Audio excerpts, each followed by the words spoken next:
Hello there, my YouTube friends and fans. Welcome to Cyberpunk 2077. I was actually very busy playing this game, so it's been a while since I last posted a video.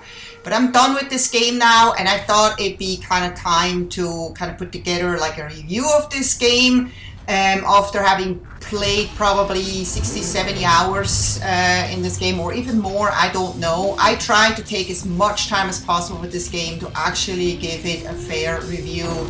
And I am actually just doing this for people who are still on the fence on playing this game or not. And I'm hoping that this just helps you. Hearing from someone who actually finished the game and pretty much like tried everything that this game has to offer. So here we go. So first thing you can do when you start this game is kind of build a character. You can choose between male and female, which is like what you know from a lot of other games. And then you can kind of mold your character. And I kind of like how, you know, the details of this. But then when you actually realize that this is a first-person game, you're kind of like, why? I can never see myself, you know, if this is, I'm playing myself as this character, because it's in the game is in first person. Yes, you can look into a mirror and see yourself, but what is really the point of this? I feel like this wasn't really necessary. I think they just kind of wanted to please the crowd that expects to be able to mold a character, build a character, but this doesn't even have multiplayer, so nobody really can see this character but you when you look in the mirror. So I feel like they could have probably avoided that and put more effort into the game elsewhere. And that brings up many other things that I feel like could have been avoided or a bit redundant. So let's take a look at the other things. So, you know, after a while, when you kind of have been explained how this game works, you kind of get to know your apartment. You go into your apartment, you're like, oh, that's cool. I know that from other games. And you look around and all, and you can pick some clothes there, and then you can go in here, and that's where you can kind of look at your guns and stuff. But you learn pretty quick that this apartment is completely redundant. While it's kind of fun that it's there, I have never gone back to this apartment after that. There is no reason to go back. So redundant. Next thing is buying cars. So when you look at the map, you can see that there is places where you can buy cars, and you're like, okay.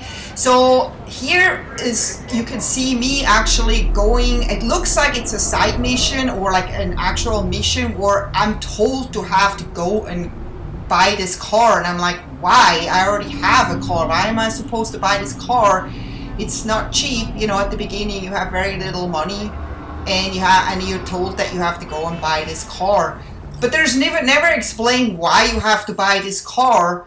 So I literally bought this car, and then I was like, okay, that was really dumb, because now I lost this money and I actually don't need this car, and there was never a mention later about this car. So you do not have to buy any cars in this game if you don't want to, unless that's your thing. Because as you can see here, I'm literally can just kind of walk up like in GTA to any car and basically just take it from the people. Hi lady, I'm just trying to show something here. I'm sorry, you're gonna be my victim. And by the way, I really like how you can switch between, you know, first person driving and third person driving, and then there is also two stage in third person. You can be like closer up or a little bit farther away. I like what they did here. And the first person driving is really fun to kind of just see, because it looks really cool and you really feel like you're in a car. But I, like many other people, find it super difficult to drive in first person. And the problem also in this game with driving, the driving is not great. You know, I've just played Watch Dogs, and Watch Dogs also has this issue. I mean, in general, Ubisoft car games have this issue that the cars just are fishtailing like crazy. And there's some cars that are actually have a much better traction, and others just are horrible.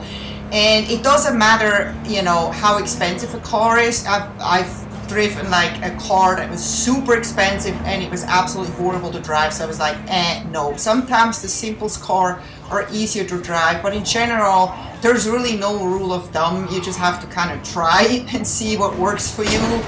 But in general, I did not really enjoy the driving much in this game at all because it's just so cumbersome and clumsy. Next, we have the inventory here where you can customize your guns and your outfit. And you just literally find so much stuff in the world. There is never a reason to buy anything. You just keep finding things, more stuff than you ever need. I mean, I had like 20 pairs of shoes and then I had to sort them out, spend a lot of time sorting out which one has better armor, and usually always pick the one that has the better armor, obviously constantly upgrading and upgrading and upgrading the clothes. And so many clothes are so horrible, so it's like, oh my god, I look awful. But unfortunately this ugly jacket, not this one that you see right now, this actually looks quite cool. But sometimes you have such an ugly outfit and you're like, oh my god, I don't even want to look at myself. Thank god this game is not third person because I don't really have to see myself. In most cases it doesn't matter. It's literally just like in Assassin's Creed. You pick whatever outfit gives you the better armor and you just try to not look at yourself. And that is really the same for the guns. You find guns everywhere. If you're like me, you basically just loot everything that you see. I pick up everything and you have a lot of room in your inventory right from the get-go. So you can store a lot of stuff on you and then you just end up with this huge inventory and you have to like, start sorting out toss things that you do not want. And by tossing, I mean you just basically just disassemble them so you can actually use them for upgrades. And just basically go through and just kind of keep the stuff that's good. And then for a long time I didn't know why some of them were red, and then I found out, I'm not ranked high enough to get to those. But a lot of times those higher ranked weapons were actually worse than the one that I already had. So I'm like, that's weird, that doesn't make any sense. And then you have all those like knives and swords. I never used any of them. So maybe you want to, you're different than me. I prefer guns because they do a better job in getting rid of pesky enemies. But there you go, you have a huge assortment of swords and knives, and I don't know why they put them in there. It's kind of, in my opinion, also redundant because most people that play a game like this are probably gonna have more fun with the guns. And then we get to the cyberware here, which I didn't really pay attention to at the beginning of the game. I've had many hours under my belt before I even kind of paid attention to this because I was like, what is this? What am I supposed to do with this? I don't really actually know. At the beginning of the game they kind of explain it, but then you forget about it. And then in crafting I went through all this, and also I don't know, I mean you can craft stuff, but then it's like, why? You find all that stuff by just doing missions and side missions or just run around in the streets. You don't need to craft any of this stuff. It's absolutely redundant. If they would make it so that you can hardly find something in the streets, this would be super awesome. Same with the upgrades.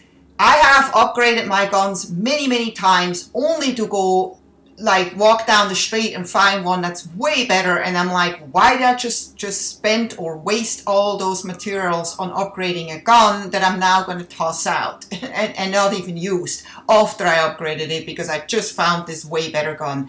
So I think the way they could fix it is just not litter the map with a million loot, because then it makes the crafting and the upgrading actually worth it, because you're going to be desperate to get a better weapon because you can't find it on the streets. You can't find you only get it from completing difficult missions, for example. But then you're like, okay, if I go and collect a bunch of materials, I can actually craft this gun and it's going to be much more rewarding than finding just really cool stuff on the streets all the time. So I feel they could have avoided this and then taken this energy that they put into all this and put it elsewhere in the game where it's really needed. And then we get to the character customization, the perks and abilities that are known from all other games, and they're great to have and so, but I literally did not really understand this upgrade tree with the colors here. It didn't really make sense to me. I was studying this for a long time and I'm like, hey, why can I upgrade some? Why are they yellow? Why are they red? Why are they blue? I don't understand anything. And then I saw that I had attribute points, but I didn't know where I'm supposed to apply them. I'm like, they just kept collecting. And it took me a really long time to eventually find out how to use those ability points. It wasn't clear to me. It may be clear to you, but it was not clear to me at all. So that could have been done better. So like I said, I was many hours, probably 20 hours into the game until I finally was like, okay, let me go and check out this Ripper Dog here. They kind of introduced that at the beginning of the game quickly, where something was installed into you and then you were like, okay, and then I was kind of expecting this happens in the missions, that you go, you know, when you're ready again, they tell you to go to a Ripper Dog and then you go there and they tell you what to do.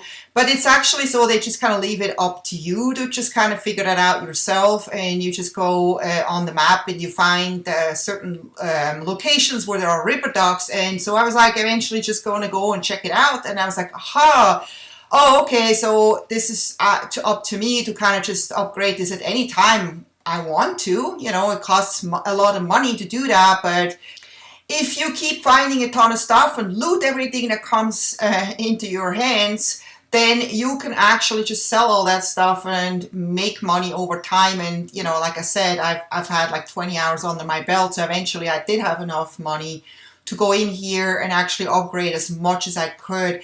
And I have to say that actually definitely made a difference. I was like, oh, wow, I should have done that way earlier. So if you haven't played this game yet, and you may have learned something, you know, go and upgrade as soon as you can. It makes it a little bit easier to get through some of the missions that I found impossible at the beginning and were very frustrating.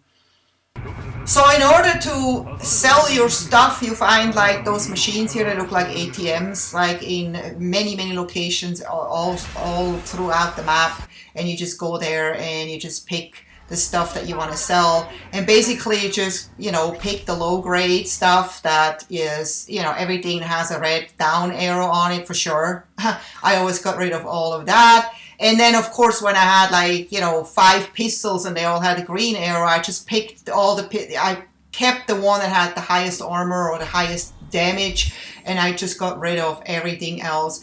And it's really the same with the clothes too, you know, just like sort it out and toss it, and that's how you can actually make money pretty easily. So next, let's talk about the music, the soundtrack in this game. It is bad. It is really bad. I mean, I don't know, maybe I'm just spoiled from Watch Dogs, which had an amazing soundtrack. This has quite a few stations here, but I just couldn't find anything that was pleasant to listen to while I was driving and doing my things. It was just, there was maybe one piece or maybe 2 pieces that I was like, okay, that's quite cool. But the rest is just chaotic and it's just like annoying. And so I found myself playing with the settings a lot. Sometimes the music was so annoying that I had to completely turn the music off. And there's also something is mixed up here between the music volume and the car radio volume, because the music volume basically drives it all. So anyway, here I am driving and finally found one piece that's great. And so I was just kind of, you know, driving around enjoying this piece because I was like, finally we got something good. But that was, I think, pretty much the only piece that I liked.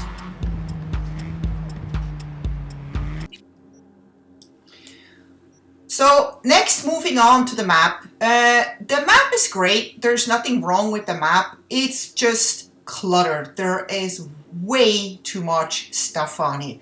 And that's good for a game that's really long. But this game, the story mission is literally just about 20 hours. And you can kind of stretch it if you do, a lot of exploring and stuff, which I did. I did actually not play just story mission. I finished the story probably like after 50 hours or so. But that doesn't mean I spend 50 hours on the story. I just spend a lot of time exploring and doing side missions in order to upgrade or to get better weapons and armor. But there is so much stuff on this map. It's overwhelming. And, there's fast travel pins, and there is police missions, and there's some other gigs, and there's side missions, and there is just so much, and you just don't really know. It's like, what I kind of found out is like that the side missions are literally disconnected from the story. Somehow some story side missions kind of tie into the story, and others are kind of like just made up and thrown in, and it's like, why? And I don't know. I mean, what I found out is that the side missions actually, most side missions were more fun than story missions, because the story missions, as great as they try to make them, they're like movies that you just kind of watch, and once in a while you can make a choice. So what I really hated about this game is like there's too much talking, and it's exactly the problem that Witcher 3 has. There's so much talking that you're trying to listen to it, but after a while you just kind of lose patience, and you're starting to just kind of skip the dialogues to just get to the good stuff, which is gameplay. Most gamers play games because they want to push buttons and they want to have action. They want to do stuff. If they wanted to watch a movie, they would just turn on Netflix and watch a movie. And there's just so much talking in this game. It's absolutely unnecessary to have so much talking. This is a game. Make it about gameplay. And it's great that it has a story, but you do not need to have so much talking to tell a story. Have action, I don't know. That's just my feedback. Personally, I did not like that. So I found myself often just having itchy fingers, and I wanted to go and do something, and I went to just do a lot of those little things. But at the end, they're really not tied into the story, so you feel disconnected. But that's about as much as I have to say to the map.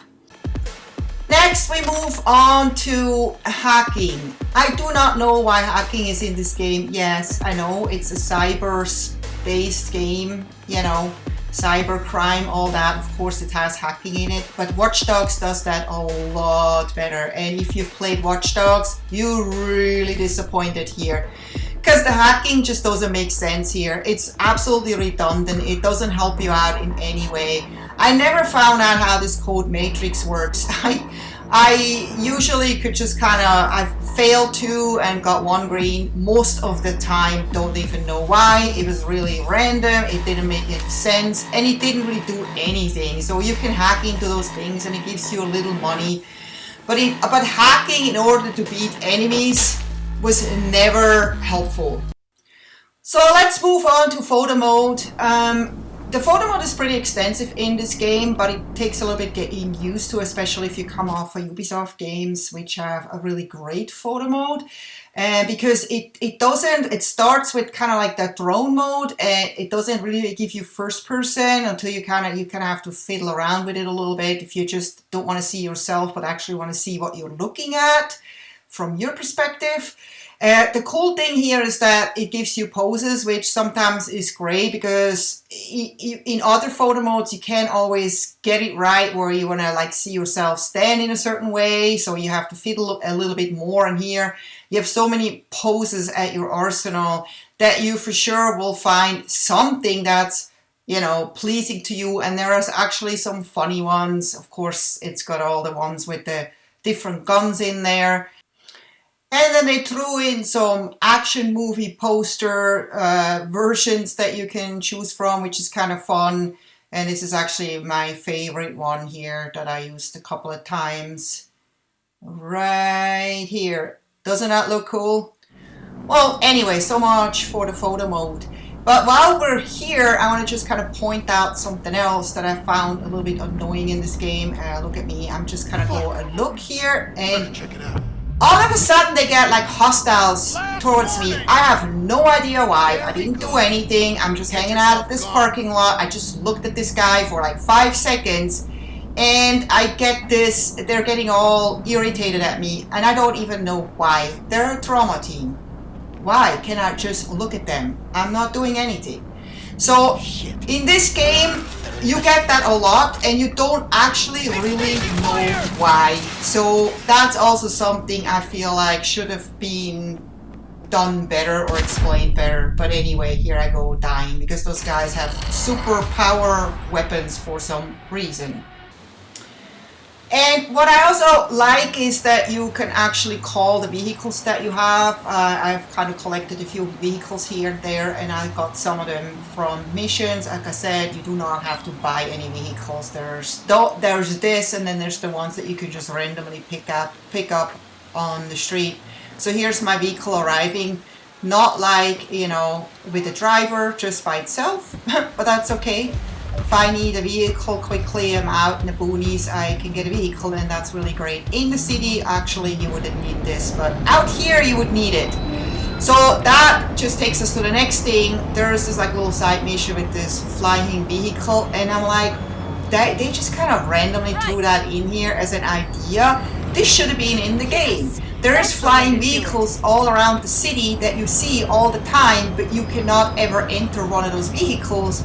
Why couldn't they just make it so that you actually can use those vehicles to fast travel, for example? It would have been really, really, really cool. That would have been awesome if they would have made this instead of some of the other stuff that is definitely not needed in the game. The best vehicles though, getting around in the city and actually even out in the boonies, are the motorcycles, because first of all, you can really see well, they maneuver really fast. They get into, you know, tight alleys and stuff, so if you ever need to get away from someone, they're awesome. Not that the cops are really smart in this game and actually chase you down, but I definitely had a lot of fun here. I wanted to go check out this flying vehicles up closer to just kind of like take a better look at it, because they're always so far away. So I was also having just fun with my motorcycle, finally be out in the nature and away from this hustle and bustle in the city. And you know, that brings me to a point that I actually feel like this game, I had more fun with this game outside the city than inside the city. This kind of reminded me so much like of Far Cry that I was like, oh my god, I wish there was more stuff going on outside the city. And I know this game is all about the city, but it's actually pretty cool once you get out of the city.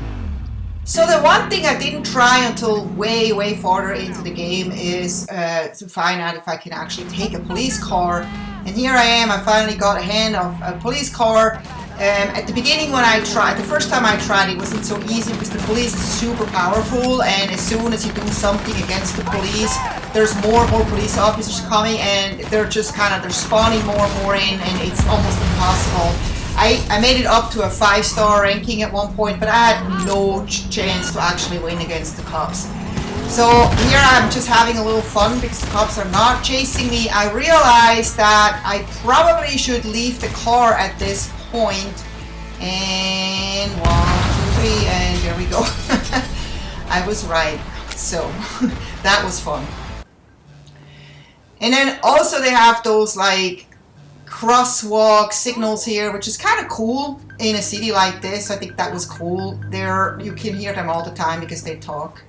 And I happened to just see, like when I was admiring those lights here, see another police car, and there is nobody inside. There's no police around. I don't even know why this vehicle was here. It's super armored, so I was like, oh my god, I have to try it out. But look at that. Is this how the cops drive cars? I've been inside a cop car once, and just because the cop helped me out, not because I was in trouble.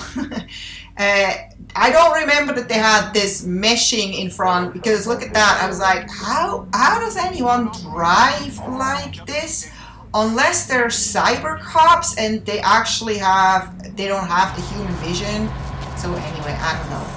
Another thing I tried out is I found one of those like big trucks here, and I found it all way up in the hills somewhere, and I just took it and I was like, this is really cool. Let me try to drive this into the city and see what I could do with this thing. I was just in a mood where I just wanted to do things. I was tired of talking to people, and so my truck catches fire here. So again, I'm like hopping out.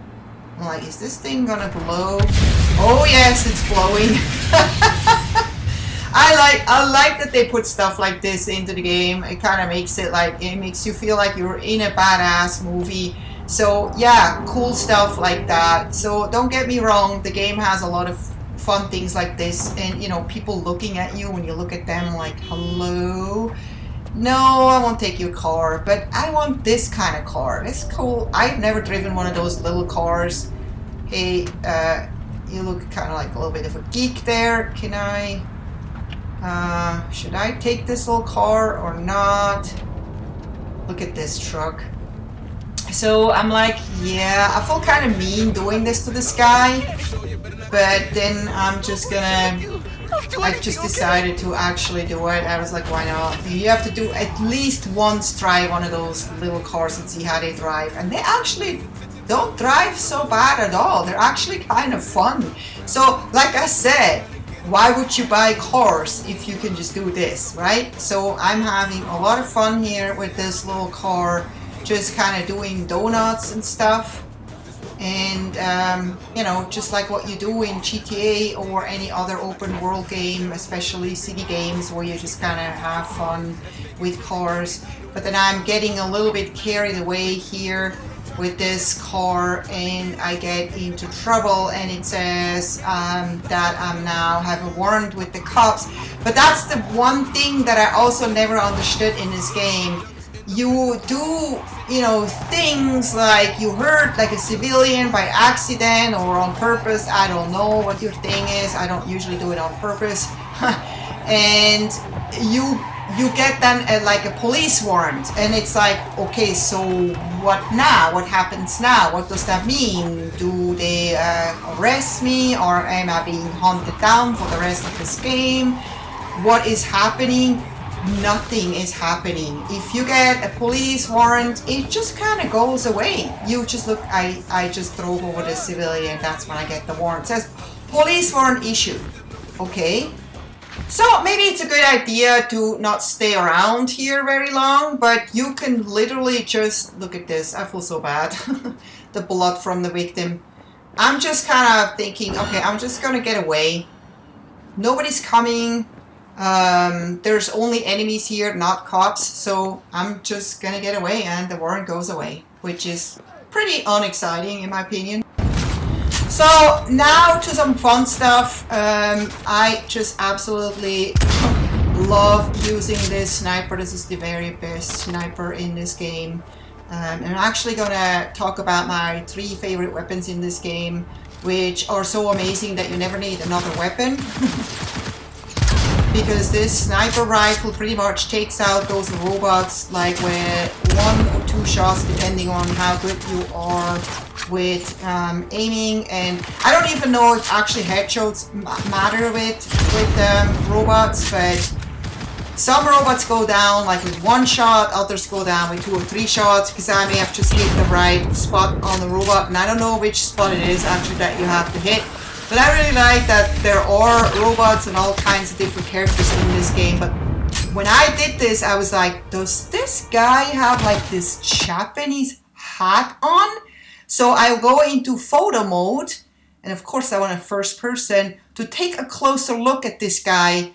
And I was like, oh my god, he actually does have one of those hats on. The developers must have had a lot of fun with this robot to dress him up a little bit. And I do enjoy a little bit of humor like this. So I just had to also have a little fun here with photo mode on this guy, because that's the only guy, the only robot that I ever saw that was dressed up in this game. I never saw this ever before or after. So I don't know if this is kind of some reference, some Easter egg to another game, or if one of the developers just thought it was really fun to kind of dress up this robot. Why not? Look at this guy.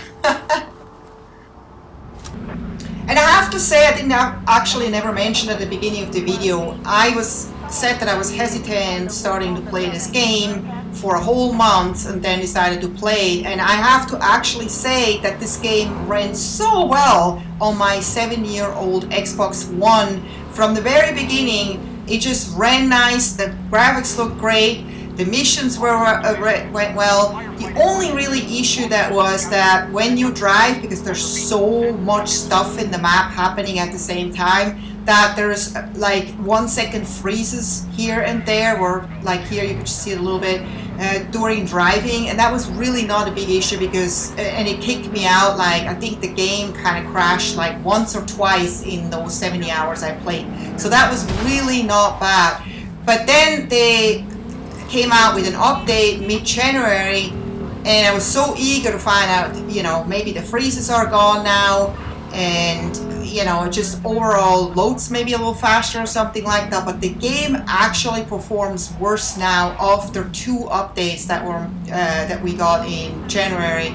It performs worse. There's more freezes now, and the graphics are grainy when you drive. You can't see that here. I think that was pre-update, but I recorded here. And I was really disappointed. I was like, they should have just left it the way it was. But I guess after all this negative feedback, they had to do something. And here you can actually see one of the bugs that I find very funny. Once in a blue moon, you get something like this. I just drove here and look at this whole crowd is standing kind of inside my car. They're kind of melted into my car. Isn't that funny? The first time I had this happen, I came from a mission. I came out and found my parked car, and I wanted to enter my car, and there was a woman standing right where the driver's seat is, poking out of the car. And then when I tried to find that, I couldn't find that clip anymore. When I tried to sit down on my seat, I literally like looked at, I had her butt in my face, and that was actually pretty funny. And then when I drove away, it was kind of acting like I was driving over the woman. She got hurt, and this is kind of what happens here. As you can see, people actually get hurt, which is kind of funny. And I think, you know, those bugs are unreal. I mean, those things are unrealistic, and some people maybe are annoyed by it, but it doesn't interfere with mission play. And I feel as long as bugs are not interfering with mission play, they're just funny. Like this guy, I found this guy up on the roof. He obviously is supposed to play a ukulele, or I think because it looks like he's playing something really small, like a small guitar, but he doesn't have anything in his hands. And at first I thought, oh, maybe he's playing the air guitar here, and it's supposed to be like that. But you actually find this game elsewhere on the map, and he actually does have a guitar. So I think this actually was just a bug, but you can look at it as however you want to. And again, this is just funny. This is definitely not anything that's annoying. Then I found this guy here hanging off the bridge. This, I don't know if you want to call this a bug. It is a little bit of a bug because it's kind of partially inside the wall here, as you can see. So yes, he probably is not supposed to be here, but I find this super funny. I mean, this is definitely not an annoyance. I would never tell the developers, hey, fix this. Why? It doesn't bother me. It doesn't do anything to me. It doesn't hinder me in doing anything. I could have just looked at this guy and completely ignored him, but I just had to see it because I just thought it was hilarious how just the way he was hanging off this bridge, and there's nobody else here. We have other funny things like this guy that seems like to have convulsion, and I killed a lot of enemies here, so I thought this is a dead guy that kind of came alive again. But then I was realizing that this guy had like a VR set on, and he's actually alive and just kind of playing his VR game or whatever. So it kind of explained why he looked like he had convulsions. So I was just kind of seeing if I could kill this guy, and I think I just kind of did with my super string here. And as promised, I want to show you that my favorite guns here is the pistol, the Malorian Arms 3516. Awesome pistol, super powerful. Usually one bullet kills somebody. Then this sniper rifle here, it's called the SPT-32 Grad. Best sniper rifle in the game, amazing. And then as an assault type rifle, we have the Widowmaker, absolutely the best gun, the best, like, you know, quick action gun that you need when you have close quarter fights, anything like that. Super amazing gun. So that basically sums up my review of this game after having played about 60-70 hours of this game, finished the game, finished the story, did a bunch of side missions, tried out everything. And I have to say that I did like this game. I definitely don't regret that I bought this game. It was fun, it was entertaining, it was different, but the bugs that they're making such a big fuss about is really not the issue in this game. It's like what I said, the game has too much clutter in it, too many dialogues. This is what I feel like could have made this game a lot better if they would make this game more action-based, less dialogue-based, and, you know, taking out some of the clutter or a lot of the clutter, making the looting not so easy that you actually have to upgrade and buy weapons. You know, everything that I mentioned right now, I think those are really the issues here. You know, improve the music, how the way it works. There's probably a few more things that I forgot to mention, but I just, you know, I think I talked about the most important things, or the things that really kind of impressed me or didn't impress me. And I hope this video kind of helped you if you're on the fence still, if you're still thinking if you should get this game. I'm sure, you know, they keep making a lot of updates and this game will probably get better and better, but, you know, the stuff that I mentioned most likely won't change, so that's just something that you have to live with it. But I hopefully helped you avoid making expensive purchases that you don't have to make, and make a decision on if you want to play this game or not. So if you enjoyed this video, please don't forget to give me a thumbs up, and I hope to see you next time. Take care. Bye bye.